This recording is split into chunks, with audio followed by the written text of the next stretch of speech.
I think the biggest thing to kind of remember is that assessment is a process. Oftentimes we think about assessment as a test, or assessment even as an event, even if it's not a pencil and paper test, but as something that happens to students, right? Or something only that students do at a kind of isolated point in time. But assessment is really a process, and formative assessment specifically, right, is a much larger process, and that could take lots of different forms. The assessment has to be used to form decisions about where to go next, right? Decisions about student learning, decisions about instructional planning.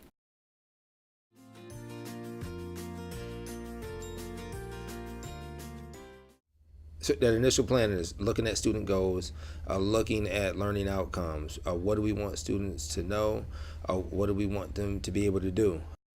Anytime we're about to start a new module, we always go through this protocol of unpacking the module, and that absolutely starts with looking at the standards that are within the module to really get a good feel of the standard itself, and again be able to list what do we want them to know, what do we want them to understand, and what do we want them to be able to do. And we can actually create a list and write those student objectives. So I'll often start units activating background knowledge to see what my students already know going in to that unit, and to try to tease out any pieces of foundational information that they're missing so that I can front load that in my teaching. I think we all know that learning only happens when kids or people can attach new knowledge to prior knowledge, and so understanding what your kids know already is important to know how to teach them. And so it's important for you to do some kind of pre-assessment to understand what kids know before you launch into a new subject. Mm-hmm. It's important because we want to start from where they are and move them further. And if we don't know where they are and we don't check in on them, then we are just teaching and we may be missing the mark.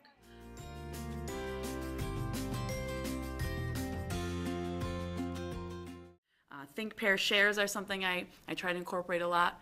Again, it gives me a chance to informally observe throughout a lesson, during a lesson, who's really on top of the lesson and who is just really struggling. I mean, just questioning in mathematics can be a great tool for formative assessment. So just knowing the right question to ask, having them respond on whiteboards, or having them respond with, thumbs up, thumbs in the middle, thumbs down, the quick, easy way. Really what's important about exit tickets is what happens after the kids do the exit tickets. So how the teacher uses that feedback from the students to plan ahead for the next day or the next period. They're not really useful unless there's an analysis of the response from the kids, and then how you need to adjust your instruction moving forward.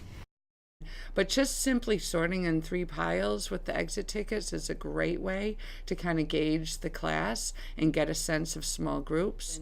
You could pull those kids who really did not have an understanding of where to even begin on that exit ticket, right? And you could just have a small group just to talk about, like, where can we begin? Can we draw a model? Can we build something? Like, let's talk about this problem. I even like to know who the kids are that are getting it, because I love to know, like, who can I push to think even deeper about this, right? So if they can do the mathematics on an exit ticket, can they take that and apply it to maybe a high cognitive type demand task?